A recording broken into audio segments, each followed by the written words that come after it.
আসসালামু আলাইকুম দর্শক বন্ধুরা, আজকে আপনাদেরকে দেখাবো উত্তরবঙ্গের বৃহত্তম বাজার কাহারোল মহিষ হাট। তো প্রতি শনিবারই হাট বসে। তো আজকে যে বিষয়গুলি নিয়ে কথা বলবো, যারা মহিষের খামার বা গরুর খামার করতে চাচ্ছেন তাদের জন্য এই ভিডিওটা।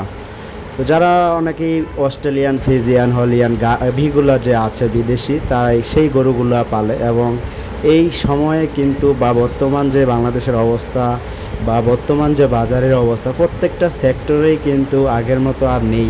সব জায়গায় ব্যাপারী এবং দালালরা কিন্তু ভরে গেছে। তো যাই হোক, আপনি যখন নতুন স্টার্টিং করবেন, দেশে বিদেশে যে যেখানেই আছেন, করতে চাচ্ছেন, তাদের জন্য পরামর্শ থাকবে যে আপনি একটা অস্ট্রেলিয়ান গাভী কিনলেন 2.5 লাখ, 3 লাখ বা 2 লাখ টাকায়, কিন্তু আপনাকে বলবে 20 কেজি দুধ হবে, কিন্তু বাড়িতে যায় দেখা যায় 8 কেজি হয়। এমন প্রতারণা কিন্তু বহুত মানুষের শিকার হয়েছে, যারা হয়তো প্রকাশ্যে আসেনি, আর যারা সফলতা পেয়েছে তারাই প্রকাশ্যে আসে।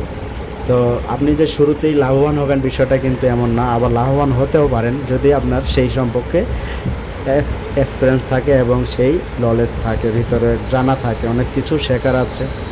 তো আমার পরামর্শ হচ্ছে, যেমন আপনি মহিষের দিয়ে শুরু করতে পারেন।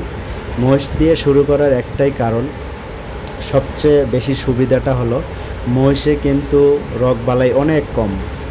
মহিষে রোগবালাই এতটাই কম যে আপনি একটা অস্ট্রেলিয়ান ফিজিয়ান গাভী কিনবেন, ম্যাক্সিমাম খামারে ভিজিট করে দেখবেন যে যেখানে 50টা গরু আছে সেখানে 2টা হলেও অসুস্থ হয়ে আছে। আর এই সমস্ত গরু যদি অসুস্থ হয় প্রচুর টাকা কিন্তু চায়।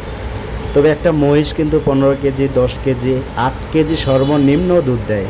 আর মহিষের দুধটা অনেকেই পছন্দ করে, যদিও সব এলাকায় অহরহ পাওয়া যায় না, যেমন আমাদের এলাকায় পাওয়া যায় না।